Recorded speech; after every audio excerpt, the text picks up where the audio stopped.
You're listening to the Manning Up on Real Estate podcast with your host, Cameron Manning. We bring you the industry experts each episode who will help you man up on your real estate career.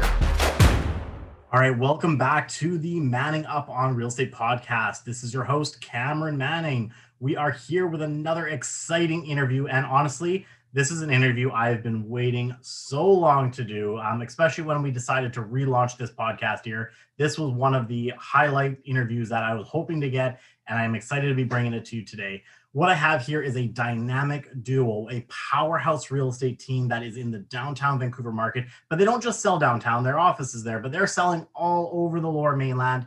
These two, just the team dynamics that these guys have. One, they focus on investors, just like yours truly. Two, they are top. In fact, they are award-winning with Engel Volkers, and I am excited to announce that we have Amy Leong and Ally Ballam joining us here today. Ladies, welcome to the podcast. Thanks for having us. Thanks, Cam. What an intro.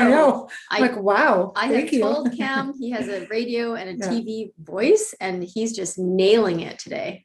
Well, I appreciate that so much, you guys. Well, I am excited. Honestly, I've seen what you guys have been doing over the last several years, and, I would call myself a fan of yours as well. Not only are we colleagues, I do highly respect you guys. And honestly, when I launched this podcast, I said, one of these days, I got to get Amy and Ally on. I watch you guys. You've been crushing it on stages. You run groups. You guys speak in multiple different conferences. And for me, it is truly an honor to have you guys here.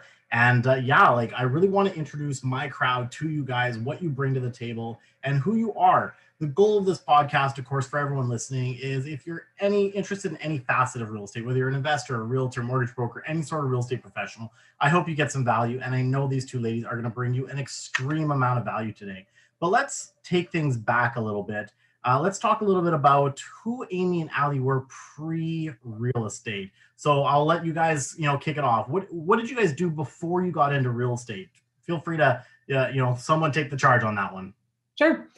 So I was actually serving at Cactus Club. I was there for, almost 8 years. And I always knew my mom was a realtor, but she was never really a busy realtor. She just kind of did it part-time. Right. And I always knew that I wanted to get into it because I wanted a flexible schedule. And I wanted to be able to, be my own boss, as well as, find ways to retire early and, and build wealth, not by, serving or working a 9-to-5 job. And so that's how I kind of got into it. I started investing. Bought my first property when I was 27. Awesome. So 10 years ago, 11 years ago. Yeah. 10 or 11 years ago in Downtown. Yeah. 2010. So I bought my first property, and that was the first time I went through the whole process of buying real estate. And right then and there, I knew this is a path I definitely wanted to take. Absolutely. So, I mean, serving is definitely, it can pay well, if you've got all the jobs between tips and things like that, but it doesn't allow the freedom that real estate provides, right? No, it doesn't. And for me, I knew about 2 or 3 years before I left the serving industry, I knew I was going to become a realtor. So I spent those years curating all those relationships, getting a database, letting people know I was getting into real estate eventually. And I think the biggest thing we find with our clients is trust. And, I always took care of them, went above and beyond for all of the clientele that came into Cactus. And even to this day, we still do a lot of deals with a lot of my former clientele at Cactus that I've known for 10 or 12 years. That's awesome. And, this business is highly a relationship business. So you understood that early on and built those relationships with your previous and just transitioned it over, which sounds incredible. I do want to dive a little bit more into your story about how you were kind of almost pre-launching yourself. And in fact, we had a conversation like this today over on the Clubhouse app about pre-launching, but I'm gonna circle back to that in a bit. So don't really forget that. I do want to move over to Amy now too, because I want to get that prelude. What were you doing before real estate, and what launched you into this career? So I was working at TELUS. I worked there. I started when I was 16 years old because, a guy I think that had a crush on me when I worked at KFC stole my resume when I was handing it out in the mall. And he worked at a kiosk in TELUS. And he said, "Hey, give me your resume. I'm going to put it to my boss." And I said, "No, I want my resume back. I want to work in retail and sell clothes." When you're 16, you want to work at Off the Wall, if anyone remembers that. Get your discount. Snazzy store. Yeah. Yeah. And so, yeah, he stole my resume and I worked there for 10 years. It was wild. It was fun. I learned so much, and I learned how to be in any situation with, high pressure sales, to the business guys coming in suits. That would talk, sometimes condescending to a 16-year-old. I was selling them a 2,500 minutes and free evenings and weekends after 5 o'clock. But I learned so much. And again, like Ali said, you deal with so many different personas. You deal with, what is it? 7 or effective, what's that book? Habits of 7. Oh, yes. 7 Habits of Highly Effective People. Thank you. Yes. So I think one of the main thing in that book is, learning how to deal with different people in different scenarios. And because I was thrown into that so young, you get all walks of life that come through a mall to buy a cell phone, whether, so I really do deeply appreciate my time there. And again, like Ali said, I've had so many clients, and my old TELUS manager, we actually just sold his place. And it's just fun. And I think if you do well in whatever job you're in, for those listening that might be thinking about real estate, you can do well. If you do well in other fields, you can apply that so easily to real estate. And so, yeah, it was looking at both what you and Ali had done as well. She really established the relationship aspect. Serving is a big relationship. Obviously, the bigger tips you get are from when you actually connect with the clients. Whereas like the telephone, it's sales. You are actually selling. You are trying to sell them maybe a bigger phone, better phone, upgrades, different packages. So you're learning actual skills that are totally transferable into this business. 100%. And I think I owe a lot of that to the success. And Ali didn't mention, but she was the top server. It's funny when you talk to like Cactus Girls, it's Ali. Ali had her own section. Ali, a wee bit competitive. Ali's a wee bit competitive. She'd serve you those double Grey Goose vodkas if you just wanted regular vodka. A single Smirnoff, you got a double Goose. Yeah. So well, again, it's all transferable skills, right? And honestly, real estate, as much as, we are a very collaborative group, we've done a lot of collaborations, but it is still competitive. When you're going in a listing or presentation, it's competitive. So it's good that you had that nature in advance, right? Yeah. And we love that. Like we're friendly and we're competitive, but again, keywords collaboration. We love fellow realtors like yourself who we've done deals with this year. And it's you have to have fun in life, and life's short, as we've all been taught over this, especially the last year and a half. And if you're not having fun in whatever workplace you're in, you got to change. You got to switch it up. Absolutely. Now, obviously, so you're in TELUS, you're doing well, you're selling, mobile phones, but clearly there was something that led you out of that and into real estate. So what was the determining factor that got you into looking into real estate? I think I just felt like, every day the same. And this kind of transpires after I read Rich Dad, Poor Dad, where it's, teaching yourself how to get out of the rat race. They call it, the rat race being your 9-to-5 job. I was in that. I was sky training every day, for 40 minutes. I was kind of just sitting there, and I felt kind of numb in a weird way. Like I felt like I kept hitting my head on this glass ceiling, and I'm like, I'm better than this. Like, so there has to be more. And all the while I was renting under, crappy landlords. And, I just thought that there was going to be something more for myself. And I just told myself, I'm going to save my money. I saved $500 a month for 5 years. And I bought my first place at 24. I didn't have any, crazy help. I think my dad said, I'll give you 10 grand if you max out your RSPs at 25,000. And so I was able to buy my first place. And after that, kind of like Ali, the hardest part is the first one, is, as you know, Cam. And after that, you get so addicted to, it snowballs. And now I think between Ali and I, we're up to almost 15 properties or 15 doors. So yeah. That's absolutely amazing. And I mean, obviously, you took on looking into real estate investing early on as well. So you bought your first property, because we actually met through an investment club, the Real Estate Investment Network. And I still remember, those early days meeting Amy. And one thing I definitely remember about her at those events, both her and I, we had some properties under our belt by this point, but it was her enthusiasm for real estate. And I get that from both of you. It's just, you have such a passion for what you do and an energy about it that's infectious, right? And I think a lot of that leads to the success that you guys have had, because that you come from experience, but at the same time, you're still excited about it, right? You just mentioned that 10 years selling cell phones, you were feeling like you were on that wheel, right? You're hitting your head against that glass ceiling, right? But you found a way to break through, and now you're enthusiastic again, which is just it's infectious. I hear it on our weekly calls that we have, and I see it in person as well. So I'm super excited. Now, circling back a little bit, what Ali had said, she started telling people that she was getting her license.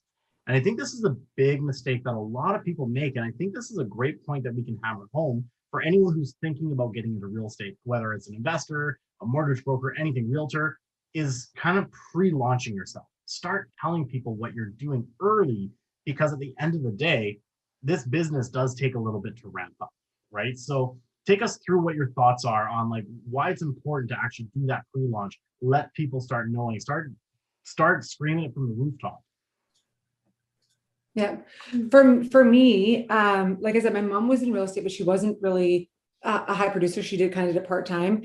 And so for me, like what I would tell people is, I'm going to be working underneath. I started working underneath Peter Gain, who was in our office, just doing a little stuff with him and other high producers, and learning from them, right? Because they want to know that you're going to be,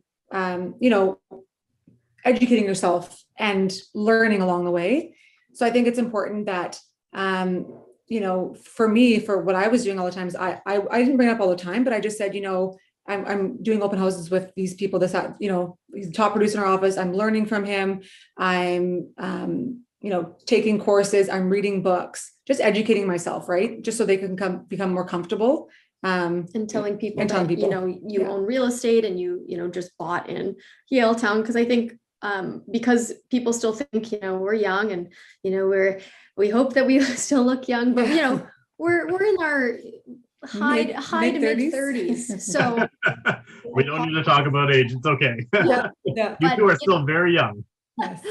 But I think, that is a thing for people listening is, we get asked a lot, how did you overcome, feeling young, feeling like people aren't taking you serious, or even, I hate to bring it up, but being women. And I know a lot of women crush it in real estate, and they do, but there's still that, young woman, kind of not judgment, but a little bit of, so that's where Ali and I, the importance of arming ourselves with knowledge, that no matter what, our competitive nature now has turned over into how knowledgeable can we be, to beat essentially other realtors and offer our clients like the best we can. Exactly. What's out there, investment opportunities, just like you can, finding a niche, like, which we have with investment real estate, and getting in with developers, which Amy's always been so great at doing, and getting our clients first in the door to things, just giving them an opportunity, giving them exactly that first leg up, that edge. And I think we all need that in our own investing, and especially our clients, and that's why it's special to be, we're honored to be on the podcast where it's the more people that follow Cam, Amy, and Ali, and are investing, because we're putting our money where our mouth is, or we're walking the talk. We know from being in the trenches, and the bad and the good and the amazing, rewarding, the ugly, all that stuff. Yeah, absolutely. One thing, we had you out in our office a little while ago. We've been collaborating now on a number of different projects, and one thing that stood out to me during that meeting was just the passion you guys have with not just the investment real estate, but you guys have been super keen on the pre-sale world. So take me through that. Like, why is it that you really like the pre-sales right now? Why would you recommend an investor to look at a pre-sale right now from both a short-term and a long-term perspective in the Lower Mainland? Yeah, I would say, to add on to like what I did before, real estate was after cell phones and selling cell phones, I transitioned to pre-sale. So I do come from that background. I wanted to get my feet wet by selling pre-sale, getting that experience under my belt. So a lot of the relationships that I have, forged on with the development world comes from that, where I started. But I was like a kid in a candy store, because I would get to see a site map gosh, they still get me just excited. If I see a site map, I'm like, woo, this is great. And I would see all the pricing, kind of behind closed doors, and I would see how the developers would phase out a pre-sale launch. And just like Cam and Kelly know, it's if you're in the door first, and just with appreciation and inflation and everything else, usually it's going to go up. And especially if you get a price cushion right off the bat, you're padding your investment and you're ensuring that, you're going to do well over the long term. And a lot of our clients and ourselves have used that strategy time and time again. I just recently bought a house. I could not have done that without my pre-sales. Like the 2 or 3 that I had bought, I used those as piggy banks to leverage and buy my house. Without them, I really couldn't have done it. So I owe a lot to pre-sale for that reason. Yeah, no, I mean, I absolutely love the strategy, because at the end of the day, where else can you buy something with a minimal amount of a deposit at today's value, but close on it tomorrow and be the one who actually earns all of that equity in the market growth? But you raised a really good point. And of course, yeah, that's something that we've structured just as you had, is it's the early access. If you're not first or second in a building, you've already lost, right? So when I see those people that are going to the public launches and they're lining up down the block, I said, there's no point. You just lost your money, right? Especially if you haven't positioned yourself in a way to close on that property and you're trying to flip it. My clients and your clients that are going to come in and flip that contract as an assignment, because we have that cushion, we can come in and undercut anyone and still make a profit and guarantee ours has sold. So if you're looking at that pre-sale project, you need to get in with the agents such as Amy and Ally or myself that have that early access, right? Because that is how you win. But what are some other things that you guys specifically look for when you're bringing a pre-sale project to your clients? I think for us, we look at, we're always playing devil's advocate when we have a pre-sale project, and we always try to beat it. So if it doesn't pass the Amy and Ally test of, can we do better somewhere else? Because a pre-sale is supposed to be on sale. That's the whole idea. And for the first time, in 2017, in the height of the market, the last bump, we had seen prices surpass, market value for pre-sale. Well, then that doesn't work. Sale. Yeah. That's not on sale. So we really do try to, if we get a project, we say, okay, what does the resale look like? Can we get a better deal than these pre-sales? And if it's no, then we know that we're going to make our clients money and ourselves money. If we can beat it and our client says, no, I can get qualified now, I have the money in my bank account now, well, then pre-sale might not be the right route. But most of our clients are looking for that, they don't have $100,000 or $80,000 right off the hop. Or even some, as we know in wood frame buildings, some of them only require 10%. So if you're buying a $400,000 property, you just need $40,000. And what we love is, okay, if somebody comes to us, and we have a lot of friends or people say that are teachers and they're making $70,000 a year. Okay, what does it look like if they joint venture, which is AKA, 50% and 50%. So a lot of properties Ally and I own, we're 50-50 joint venture partners.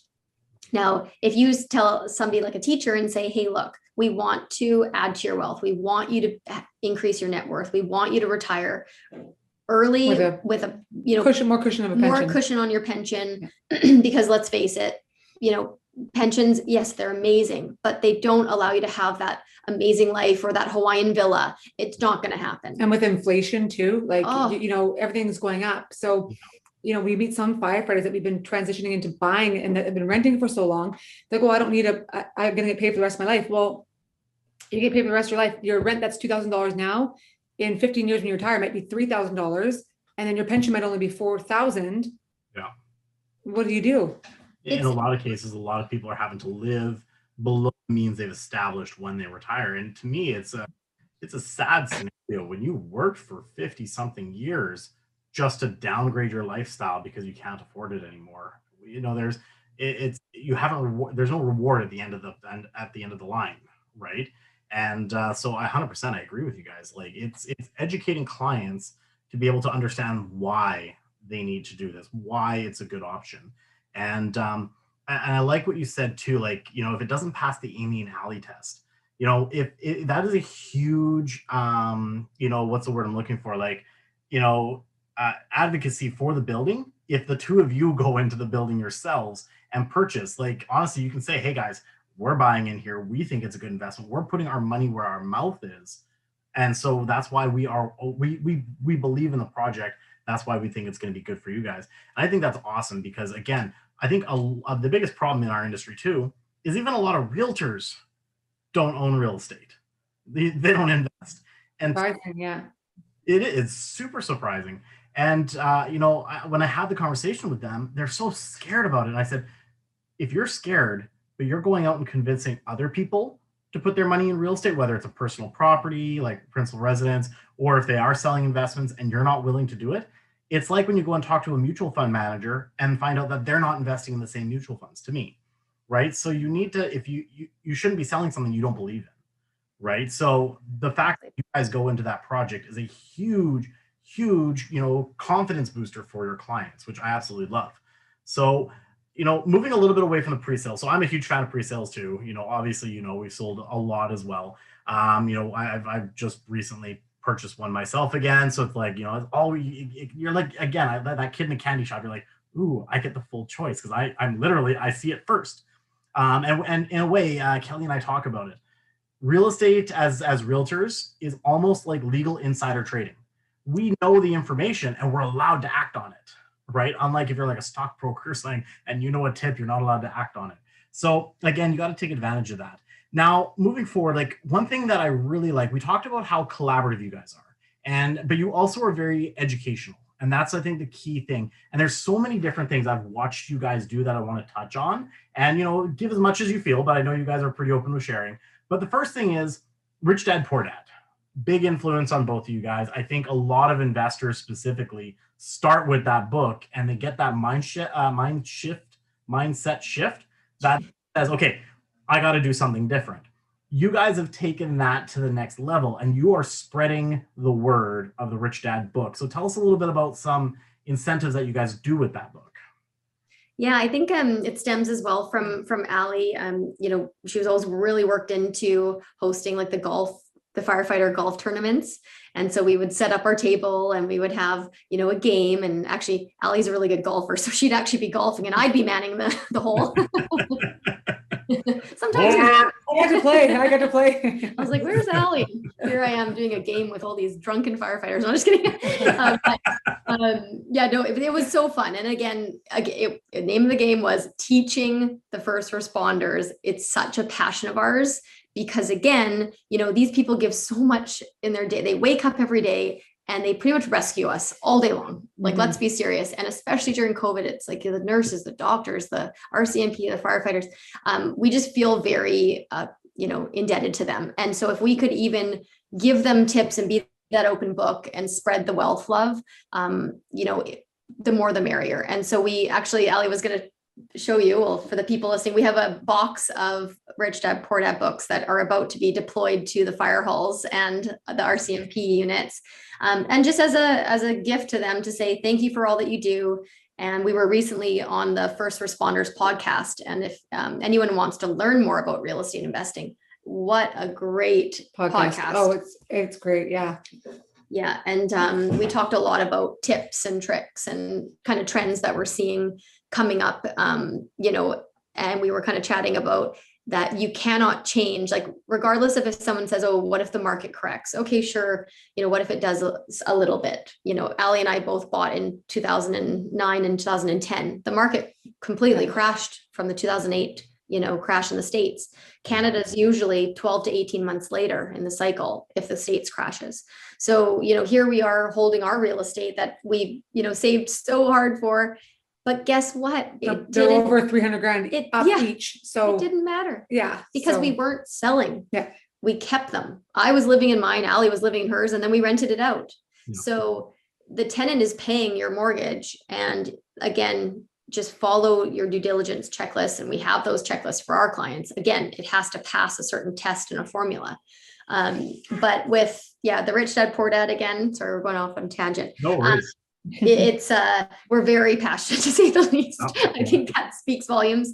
And for anyone that wants to play the game with family or friends, it's so fun. And, when I first got started, 8 or 9 years ago, where Cam and I met at the Real Estate Investment Network, we were playing that game. I remember playing it with strangers at Metrotown Mall, and it was so fun because I didn't have friends at the time. I didn't have like-minded people to bounce things off of. I was the only one at, age 25, 26 that wanted to own 3 properties by the time I was 30. Everyone thought I was nuts.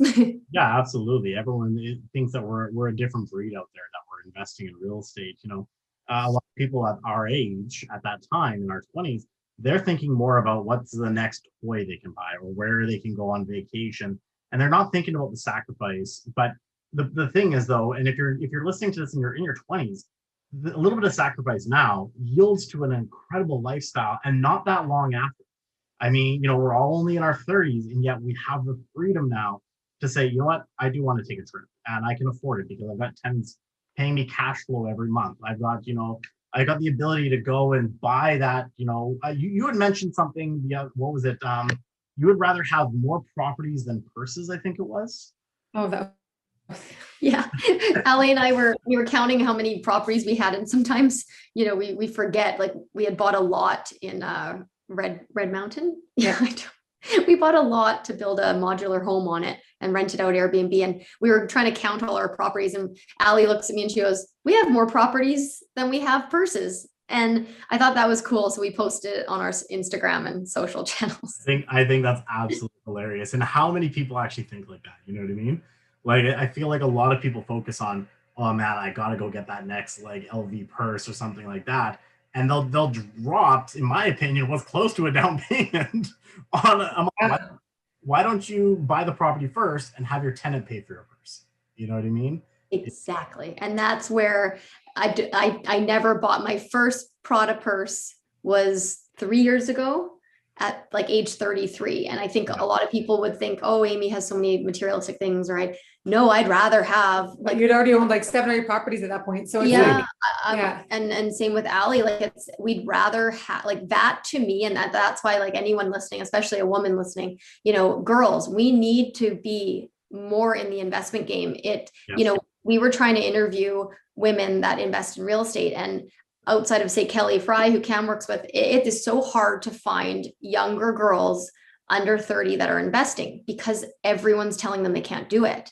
And we're standing here going, no matter how expensive it is, no matter what job, and Rich Dad Poor Dad game teaches you that. You could be a janitor, you could be working at Aritzia, you could be whatever, you could be a doctor. You can still invest in real estate, but people are not open books like us. They're not showing the way for the younger generation. So they don't think they can do it. They think it's impossible. I'll never own ever in my life. That's what mid 20-year-olds or even people in the early 30s are saying, I'll never be able to own. It's way too expensive.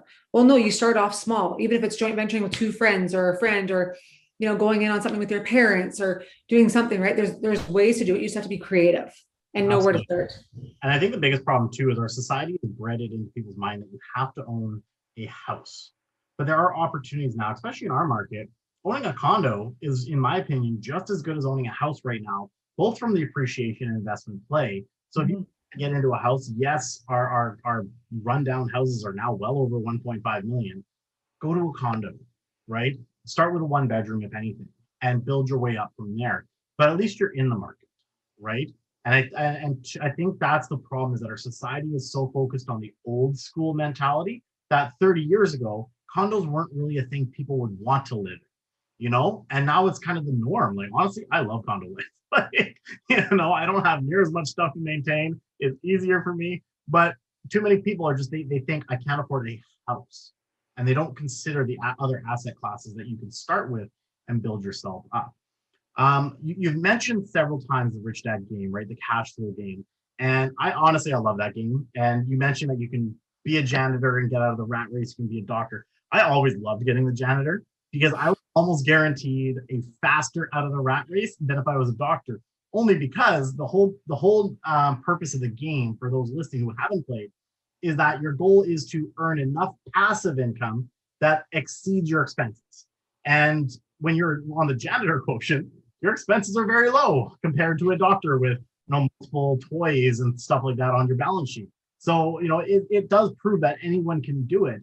But going back to that, one thing that you guys have done, so most people know Kelly and I, we run a monthly meeting, we bring out guest speakers, we have a lot of fun, we cater it, we've got wine, like we have a blast with it. But I love what you guys do because it's a little more intimate, it's a little more lower key in terms of the number of people there. But you actually host cash flow game nights. Tell me about, now this is of course pre-COVID, but tell me about those cash flow game nights. So yeah, we would every third Thursday of the month, we would have people, we ended up starting with one game and then we were, I think we just threw out, I just missed playing. I remember it was hard to get, I kept bugging my family at Christmas to play and they would look at me and say, Amy, we don't want to play this game for 8 hours straight at Christmas. Just get the janitor, you'll be out and win quick. I know. I was like, okay, well, I need to find people to play with me. And of course, Allie would play in a heartbeat. So we started small at our office and then we started, inviting people that we knew wanted to learn more about real estate that were in our kind of client circles. And then we kind of said, you know what, how fun would it be to have a speaker come, so we had our girlfriend who I started in pre-sale with, and she would buy at every site she worked at, which was very smart. And she just built like a $2 million house by herself at, in her mid 30s. So having her come speak was so inspirational and motivating for the people in the room. And we would cater it and, parlor pizza, sorry about that. Parlor pizza and, candy and chips and all the whole nine yards. Oh yeah. It was so fun. It was just fun. It was, grassroots, learn how to invest. And we were speaking at the time at the University of British Columbia, so UBC, in the pharmacy department. And again, teaching, because that's our passion, is to teach the younger, the better, plant the seed. And so we would have some of the pharmacy students come out and they would bring their parents. And it was just fun. And it even kind of re-sparked their parents to say, okay, well, we're sitting on a lot of equity in our houses. And the parents almost forgot, and they were thanking us after saying, thank you girls for reigniting what, was kind of dormant for us. We weren't thinking about even having our house equity work for us or even helping our kids, get your kids into a condo, something small, and right away their net worth increases by $500,000. Mm-hmm. They're either worth, unfortunately, really nothing until you get them in the market somehow. And we're not talking about crazy crypto that has 80% swings. We're talking about, if people can't see, Cam is just wallowing right now because I think he played a little in crypto. You know what? It's funny. So obviously we've been having some fun on Clubhouse, is the newer app. If you haven't heard about it, I recommend getting on it. There's a lot of amazing rooms and I've met some amazing people on it. Now I haven't put that much in, to be honest. Like I'm a real estate guy through and through, but I'm like, what? I want to understand this whole crypto game, right? Because I'm hearing about it nonstop. And my assistant is 19 years old, so he talks about crypto nonstop. So between my assistant and a few other people who I know who are very active in it, I'm like, okay, it's $500, right? So I can afford to lose $500. And I threw it in there and I bought the dip, right? Because that we had that week. I mean, depending when you listen to this, there was that moment where Elon Musk had said something and it dropped drastically. Then China came out saying that they're going to ban it and it dropped it even more. I'm like, okay, I should learn this stuff. I put $500 in and I lost $100 within my first week. And I'm like, okay, like anything, it's a long play. I knew I bought it low, so I'll wait it out and see what happens. But really what it's proven to me is that real estate is still such a better long-term stable investment in my mind. Mm-hmm. I'll be completely honest, from the 3 weeks I've been in crypto, I'm still confused as hell. So hey, I tried to load money on my cold wallet and I have no clue. And CIBC saying, no, you can't invest. And I'm going, this is like communism. This is crazy. So I'm going to stick with real estate. Yeah. I'm like, if I make some money, awesome. But I am interested to see, because I do know, like, one of our colleagues, his brokerage is launching a program to sell real estate with crypto. You know what I mean? And so I saw an article recently that there's a property management company in Vancouver, actually, that will allow you to pay rent through crypto. So I'm like, it's definitely something that Happen. we need to know about in our industry, and that's the whole reason I dabbled a little bit, because I'm like, there's something there that if we're not, watching it, we might get left behind. But at the same time, I still believe in owning a hard physical asset such as real estate. At the end of the day, we have a saying in our office is that they're not making any more of it. You know what I mean? So it's becoming more and more of a scarce commodity that you should own bits of it. And the best part that I love about real estate, and I know I'm preaching to the choir as I talk here, but it's that fact that you have leverage, right? I'm a big fan of debt now, and I was always a big fan of debt. But as I've been reading this one book, which we gave to Amy and Allie too, it's called Debt Millionaire. We're learning how to really harness the power of debt for our own advantage to grow our portfolios. Now, the one thing that comes from that is that we're buying asset classes for minimal amount down, and not only that, we're getting multiple centers of return. And that's the one thing that I feel it always will hold up against any other asset class, is because no other asset class truly has that leverage component, right? We can buy $1 million asset for $200,000, but we get the gain on the full million. And again, I watch the people who compare real estate. They're like, oh, here's my crypto, here's real estate. Well, if real estate goes up 3%, you're only getting 3%. I'm like, no, it's actually more like 15 because of that leverage, right? Mm-hmm. So absolutely very important to point out. I think people aren't understanding the way to leverage. So highly recommend that book. I was reading it, and thank you for giving that to us, because it's retraining your brain at the end of the day. It is, Allie and I were saying we're going to make videos for the people right now that are dealing with multiple offers, and they're feeling discouraged, or they're just feeling priced out of the market. But the same people we were trying to get to buy when it was slow, like you couldn't even drag someone to a house in 2019 and pin them down on the lawn and say, I'm going to give you this house for $100,000 off. Yeah. And it was already, it had already tapered for the pricing. Now those, when somebody else wants it, you want it so bad, and you're getting tricked, right? So again, if you're going to be there for a long time, great, or again, follow some sort of, due diligence checklist. But it's interesting that for our investors, the ones that are not emotional, when, they're buying it just as, hey, I'm not going to live there, I'm going to put a tenant in. We want to make videos to show them the next dip. Please listen to us, because the people that did made so much money, hundreds of thousands of dollars. And the ones that didn't, and I hope they're listening, because some of them rescinded during, the time where we were getting townhomes for $599,000. Those townhomes are $850 now. Yeah. Yep. And we had said, I know it feels funny to buy when no one's buying during COVID. I know it feels when funny. We just said 10%, we're like, it will go up. Like, but you also want to buy when no one's this buying. is literally 1 year later, right? And I mean, I was the same way. I was preaching like, guys, now's the opportunity. And everyone's like, we don't know what, and the problem is too, is that you've got terrible, what's the word I'm looking for? Like media outlets such as like CMHC. What did they say at the beginning of the pandemic? 18% drop. Where, right? Like, we as RAIN members were always taught to look for what's behind the curtain and look for where the opportunities are. And that's why I think you and I and all the investment realtors I know were like, no guys, buy. And yet everyone's like, I gotta wait and see, right? But if people would have just bought with the long-term mentality that it's not gonna be a short-term, I'm not flipping this property in 2 months, that I'm gonna hold on to this on a 5-year period, every single one of them will have made hundreds of thousands of dollars by now. Yes. And then that's the thing. Allie and I bought a bunch of properties in the last year for almost the single fact of, okay, we're, again, money where our mouth is, but we wanted to show people, like we bought when condos were quite flat in 2018. Yeah.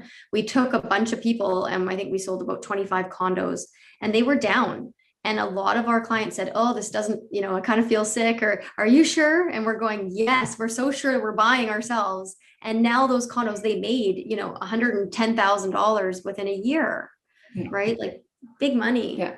It's life-changing money. So go against the grain, but obviously have people in your corner that know how to study the market, because that's where you're going to win. Yeah, know who you're working with for sure, and their credibility, right?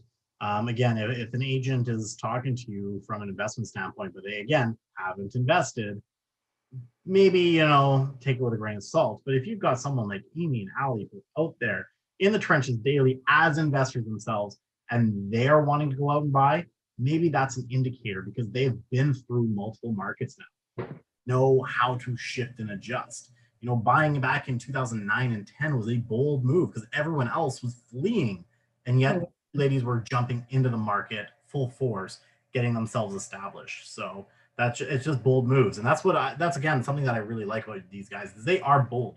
Now let's talk about that boldness from a realtor's perspective right now. You guys always have big goals, right? And I love that, big, hairy, audacious goals. I think this year you said you're looking to do, what was it, $100 million in volume? Yes. Take us through that. What are you guys doing, if you don't mind sharing, that's going to lead you to that big, hairy, audacious goal? Ally? I think for us, just having like monthly goals. So like our monthly goals have been, we wanted to do from the beginning of the year, 10 deals a month. Minimum. We've surpassed that every month. We've done at least 10 deals. And we always had a structure, you know, we didn't really have $1 million figure every month, but I mean, I think if we added everything up right now, we're month 6, and we've done over $65 million in real estate so far. You're well ahead of that. So yeah, and I think the other thing to add is, again, collaboration. I think a lot of realtors, you know, they think I just need to hang on to it myself, or if I can't get into a certain project, then my clients just won't get in. Well, you know, again, we've sold millions of dollars this year with other agents like yourself, Cam, or we have a partner in Kelowna. You know, we just sold $9 million in firm sales in Kelowna. And then we're set to sell, oh gosh, I don't even know, hopefully another 15 million in the next month here, minimum, maybe even 20 million, but we'll see. And again, that's because we're always looking for different opportunities for our investors, our clients, and ourselves. And so, you know, I feel like our clients are all investors at the end of the day. It's just showing them how. Everyone's an investor. I almost don't like calling, you know, or having that differentiating factor, because any person can be, you know, in any job and be an investor, right? So yeah, it's exciting for us. I think if we add those up, and we should be closer to that 100 million, but we always shoot for the, you know, the stars and the moon, and hopefully we get there. Well, it sounds like, based on what you guys are doing, you're going to far supersede that goal. You guys are already close to it, and I do anticipate that next year we're going to be talking like 300 million, because you're going to have to like our coach. So there's no doubling, it's tripling. Yes, I think you guys got it. I watch it. You guys hustle. That's the thing. Like, you are not out there being like, oh, I didn't get a deal. Like I hear Amy on Clubhouse, she's like, oh man, I didn't get this deal. Okay, back to the grind. Like, you're gonna be the next one. Yeah, you're down for like a 30-second, like, you recognize what this market is like. You feel it. We all do, and you're back to the grindstone. And you know, the amount of, like, I just see you guys posting nonstop, deal after deal after deal, and it's inspiring. It really is. I know our team, we do a lot of volume too, and we're watching what you guys do, and we're in awe as well. So, you know, I think it's a definite mutual respect, because you guys just inspire. And that's why, you know, having Amy, Ally, we got to get you more in Clubhouse, but having Amy as a partner. 8 in the morning, just next month or two, I'll be better. I'll be up in the morning. You'll have no choice, but we won't get into that. Yeah, exactly. But honestly, like, you know, it's inspiring working with you guys. Obviously, guys, I do respect your time. We are getting close to nearly an hour here, and I think it's been an incredible conversation. But I could talk all day to you guys, but at the end of the day, I know you have clients to meet, properties to sell, investments to invest in. So with that, I want to kind of close it out with 3 more actually. One is, what's the number one thing you are looking forward to when this pandemic finally lifts from each of you? Traveling. Yeah. Yeah. Where specifically would you go first? Oh, Hawaii. Hawaii, excellent. That's where we're hoping to go first. Yes. Love it. I think for me, it would be, just getting together with people, and I'm a hugger, so I just really miss. No more elbow bumps. socializing. Yeah, I'm just gonna poke everybody. I miss the gatherings. I miss, my partner and I want to have our open door policy, and that's hard during COVID. So we cannot wait to have that entertain and yes. And yeah. Absolutely. I love it. I love it. I'm definitely up there on both of those. Like, I'm so looking forward to our live events, but I would love to get out of this country. Okay, so my next question, I always ask all of our guests, if you could give one book recommendation. I know you guys talked a couple of books, so maybe we'll see if we get something else out of you. What is one book recommendation that you would give for someone starting their career? What did you read or that you really liked? Well, that is one that that's pretty much the one that I would, definitely recommend. And sorry, Pam, you said for careers? Yeah, something that's inspired you, that has motivated you in any way, that has influenced you. I really like The Outliers by Malcolm Gladwell.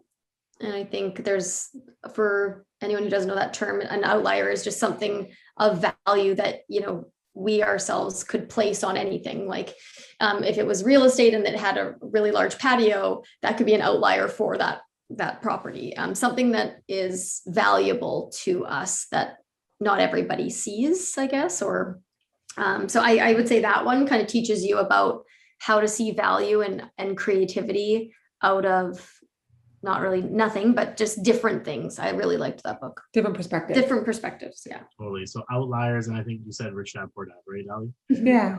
I mean, honestly, that one definitely impacts a lot of people. And we've definitely heard that one a few times on the podcast for sure. But you can kind of see, if you're listening to a lot of these episodes, folks, you're seeing a lot of trends. The books that are inspiring all the biggest top agents, there's a reason why they recommend it. So if you haven't read those books, pick up that book, give it some time. And if you're not a reader like me, there's Audible. I'm a big fan of throwing a book on in my car now and just listening while I'm driving, because I can then do a little bit of multitasking, right? So that's some options there. And lastly, guys, my final question for you guys is one piece of advice that you would give to anyone getting started in the real estate industry, whether investor or realtor. What's that one thing that you wish you had known early that if you know it now, you can impart on somebody else? I would say, I was just say, I just would think for me would be setting yourself up with like a mentor, like in the business, learning from someone who is a top producer and just soaking as much information as you possibly can from them. Yeah. As Amy would say, be a sponge. Yeah, that's such a good one. And I would say, you're going to go through a lot of dips. You're going to go through a lot of people along the way that will maybe tell you, oh, real estate, why would you do that? There's 16,000 of, realtors out there. How are you going to be a top realtor? Use that as fury, put that in your belly, get that fire ready, and just know that you are great. It's all to do with mindset. You can do it, and you can rock any business that you're going to go in, real estate or not, but it's up to you to put in the work and put your head down and work. And then that's, I think, some people joke about millennials not being able to work, and they want their weekends or their evenings off or whatever the case may be. The reason why Ali and I are here and why Cam's so successful, and you can't do 65 million in 6 months without hard work. Yes, you can balance. Yes, you can spend time with loved ones, but it's a battle. And I think it's worth it though. Mm-hmm. It's if you're passionate about it, it's so worth it. But no, if you're going to be a top dog, it takes sacrifice. And we wouldn't be here today without sacrificing, the first 3 years of our real estate career, mm-hmm. day in and day out, from morning to night, pounding the pavement, and right. And that from firsthand too. Absolutely. No, I think that's great advice. And one of the things that I read in the book, it was called The One Thing by Gary Keller and Jay Papasan. He talks about that there's no such thing as a work-life balance. So you always have to live in work-life counterbalance, right? There's sometimes where you really need to do that sacrifice and push hard on your business. And then other times you do need to step back and focus on family, friends, and everything, your social life. So you're always living in that counterbalancing. So there's no actual, I spend this much time per day on this and this much on that. It never happens, right? Clients can do at any hour of the night. But with that being said, you know what, Amy, Ali, I truly appreciate the both of you coming on the podcast. This is one I've been looking forward to You guys just bring so much value, so much energy to everything that you guys do. And honestly, the fact that we are doing a lot more collaboration is super exciting because I do believe that we are in a lot of alignment on our beliefs. And I love working with people like that. And I think it's going to be big things for you guys going forward. I'm watching. I think it's going to be big things going with us when we collaborate with you. And I'm just excited for the future. So again, thank you so much for joining us. And, I'm going to keep watching you guys go out and hustle it out there. Oh, thanks, Cam. Thank you. You're welcome. And ladies and gentlemen, thank you so much for listening to this episode of the Manning Up on Real Estate podcast. Don't forget, if you're enjoying this podcast, make sure you subscribe to us on your favorite podcasting app. And don't forget to leave us a review. It really helps us to see, that you guys are loving this content and you want a lot more of it. And we love hearing the feedback from you guys as well. Don't forget, you can follow us on our social medias. And with that being said, I will get Amy and Ally's social media content or handles as well. We'll drop them into the show notes. So if you guys want to go and show them some love, we'll make sure that you guys can get connected with them. Thanks again, and we'll see you on the next episode.